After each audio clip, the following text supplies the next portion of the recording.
warahmatullahi wabarakatuh. Salam sejahtera untuk kita semua. Nah, perkenalkan, nama saya Nur Ain Muhammad Ibrahim. Di sini saya akan mempresentasikan proposal yang telah kami buat beberapa bulan yang lalu dengan judul proposal yakni upaya meningkatkan hasil belajar siswa pada mata pelajaran sejarah melalui model pembelajaran Make Match. Nah, baiklah, kita langsung saja masuk kepada bab 1, yakni pendahuluan. Nah, sini ada latar belakang. Setelah saya akan bacakan, lembaga pendidikan atau sekolah mempunyai komponen-komponen, salah satunya guru sebagai tenaga pengajar atau tenaga pendidik. Guru tugasnya bukan hanya saja mengajar atau mendidik, akan tetapi guru juga harus mampu menciptakan suasana proses belajar mengajar yang baik agar tujuan pendidikan berhasil. Di dalam proses belajar mengajar, guru harus memiliki strategi agar siswa dapat belajar secara efektif dan efisien untuk mencapai tujuan yang diharapkan. Nah, proses pembelajaran merupakan salah satu aktivitas pendukung bagi seorang guru yang sadar akan tujuan pembelajaran atau kompetensi dasar. Masalah besar dalam pembelajaran yang banyak dipertimbangkan dalam kegiatan belajar di kelas diantaranya adalah rendahnya mutu pembelajaran yang tercermin dari rendahnya kreativitas belajar siswa yang diperoleh pada pelajaran khususnya di SMA Negeri 1 Telaga. Proses pembelajaran merupakan salah satu aktivitas pendukung bagi seorang guru yang sadar akan tujuan pembelajaran atau kompetensi dasar. Nah, masalah besar dalam pembelajaran yang banyak dipertimbangkan dalam kegiatan belajar di kelas diantaranya adalah rendahnya mutu pembelajaran yang tercermin dari rendahnya kreativitas belajar siswa yang diperoleh pada pelajaran sejarah khususnya peserta didik di SMA Negeri 1 Telaga. Nah, selanjutnya kita akan memasuki identifikasi masalah. Nah, berdasarkan latar belakang di atas, maka identifikasi dalam penelitian sebagai berikut. Yang pertama yakni kurangnya motivasi guru untuk siswa mengikuti mata pelajaran sejarah. Yang kedua, siswa kurang menyukai guru dalam membawakan materi sejarah. Yang ketiga, siswa kurang mendengarkan apa yang dijelaskan oleh guru. Dan yang keempat adalah dalam proses pembelajaran, guru sejarah hanya berpatokan pada penggunaan model pembelajaran yang bersifat konvensional. Nah, selanjutnya kita memasuki di rumusan masalah. Nah, berdasarkan identifikasi masalah di atas, maka rumusan masalah dalam penelitian sebagai berikut. Nah, yang pertama, apakah dengan diterapkannya model Make Match dapat meningkatkan hasil belajar pada mata pelajaran sejarah di SMA Negeri 1 Telaga? Yang kedua, bagaimana penerapannya model Make Match? Nah, yang terakhir yakni tujuan penelitian. Nah, adapun tujuan penelitian ini adalah yang pertama, mengetahui apakah dengan diterapkannya model Make Match dapat meningkatkan kreativitas belajar pada mata pelajaran sejarah di SMA Negeri 1 Telaga. Yang terakhir yakni untuk mengetahui bagaimana penerapan Make Match. Nah, selanjutnya kita masuk di bab 2. Bab 2 ini adalah landasan teori. Ini saya akan menjelaskan tentang pengertian belajar. Nah, menurut James Owen Whittaker, learning may be defined as the process by which behavior originates or is altered through training or experience. Nah, di mana pengertian belajar merupakan proses di mana tingkah laku ditimbulkan melalui latihan atau pengalaman. Nah, dengan demikian, perubahan tingkah laku akibat pertumbuhan fisik atau kematangan, kelelahan, penyakit, atau pengaruh obat-obatan adalah tidak termasuk sebagai belajar. Selanjutnya saya akan menjelaskan tentang pengertian ilmu sejarah.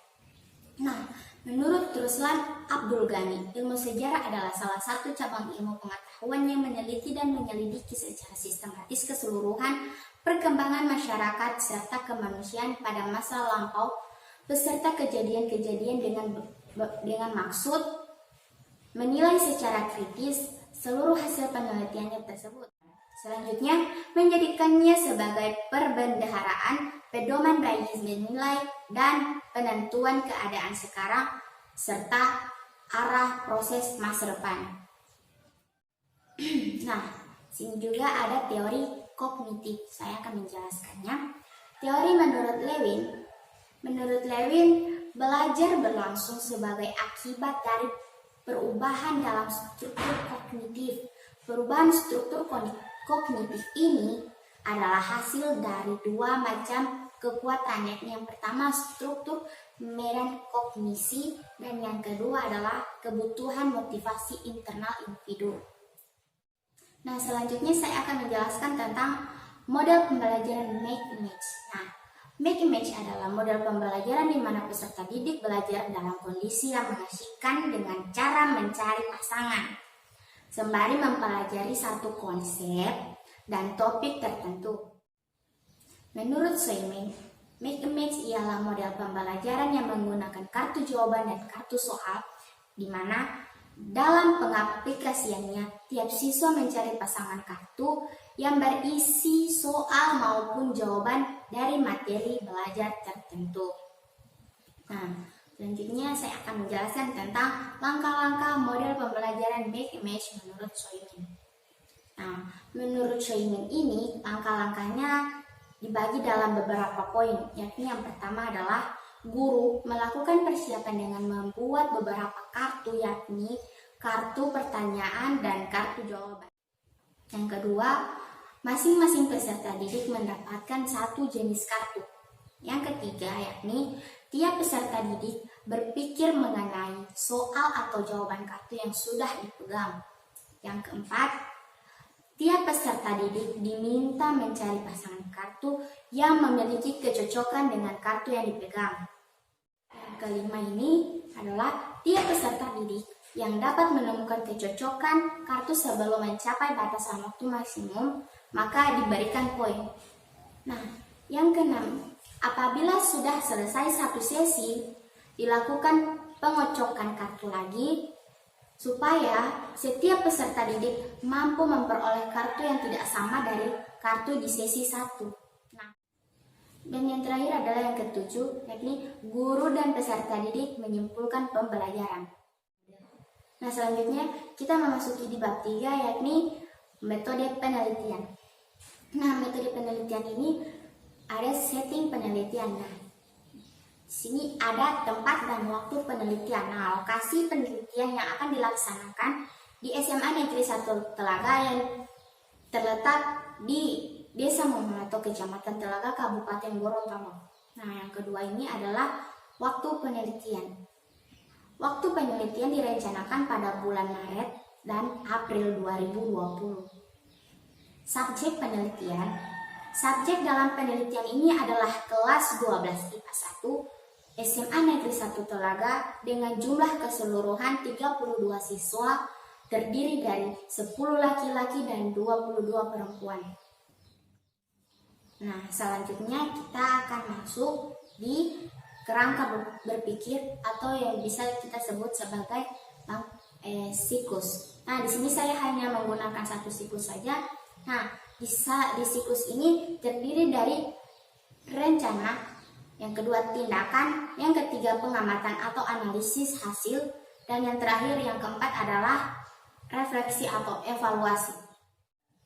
Nah, di sini ada tahap perencanaan. Nah, di tahap perencanaan ini dibagi dalam beberapa poin. Nah, poin pertama adalah menentukan jadwal kegiatan pembelajaran, membuat pemetaan, silabus, rencana pelaksanaan pembelajaran atau yang biasa kita sebut sebagai RPP, dan yang terakhir adalah membuat lembar observasi.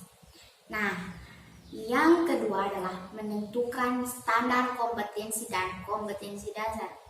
Poin ketiga adalah membuat skenario pembelajaran menggunakan model Make Image. Nah, yang keempat adalah mempersiapkan sumber, bahan, dan alat bantu yang dibutuhkan. Yang kelima adalah menyusun lembar kerja siswa atau yang biasa kita sebut sebagai LKS. Dan yang keenam adalah mengembangkan format evaluasi untuk mengukur penguasaan siswa terhadap materi yang disajikan. Dan yang terakhir, yang ketujuh adalah menyiapkan soal-soal tes. Nah, selanjutnya di sini ada pelaksanaan. Nah, pelaksanaan berupa kegiatan pembelajaran yang disusun dalam perencanaan. Prosesnya mengikuti kegiatan yang terdapat dalam skenario pembelajaran. Nah, skenario pembelajaran ini diliputi dari yang pertama adalah kegiatan awal. Nah, kegiatan awal ini dibagi dalam beberapa poin. Nah, poin pertama adalah mengawali pembelajaran dengan pendahuluan, memberikan motivasi dan persepsi. Nah, yang kedua adalah guru menjelaskan tujuan pembelajaran. Nah, yang ketiga adalah siswa memperhatikan penjelasan guru. Nah, selanjutnya adalah kegiatan inti. Nah, di kegiatan inti juga ini terdapat beberapa poin. Nah, poin pertama adalah menjelaskan materi. Dan yang poin kedua adalah masing-masing peserta didik mendapatkan satu jenis kartu yang akan dibagikan oleh guru tersebut. Nah, yang ketiga adalah tiap peserta didik akan berpikir dan berusaha untuk mengerjakan soal atau jawaban yang telah dipegang. Nah, yang keempat adalah tiap peserta didik akan diminta untuk mencari pasangan kartu yang memiliki kecocokan dengan kartu yang mereka pegang masing-masing. Nah, apabila sudah selesai, guru akan melakukan pengocokan kartu lagi agar siswa mendapatkan kartu yang tidak sama dengan kartu yang sebelumnya. Nah, yang terakhir adalah guru dan siswa akan menyimpulkan pembelajaran yang dilakukan pada hari itu. Nah, selanjutnya adalah kegiatan akhir. Nah, kegiatan akhir juga ini terdapat beberapa poin. Nah, poin pertama adalah guru dan siswa bertanya jawab seputar materi. Nah, yang kedua adalah guru memberikan kesimpulan materi yang telah dibahas. Nah, yang ketiga adalah evaluasi. Nah, evaluasi ini guru akan mengevaluasi siswa dengan materi yang telah diajarkan sebelumnya. Nah, yang terakhir adalah yang keempat, siswa dan guru mengakhiri pelajaran dengan doa. Nah, selanjutnya di sini adalah tahap observasi. Pada tahap ini diadakan pemantauan dengan menggunakan lembar pemantauan yang telah dibuat untuk mengukur hasil pembelajaran yang digunakan.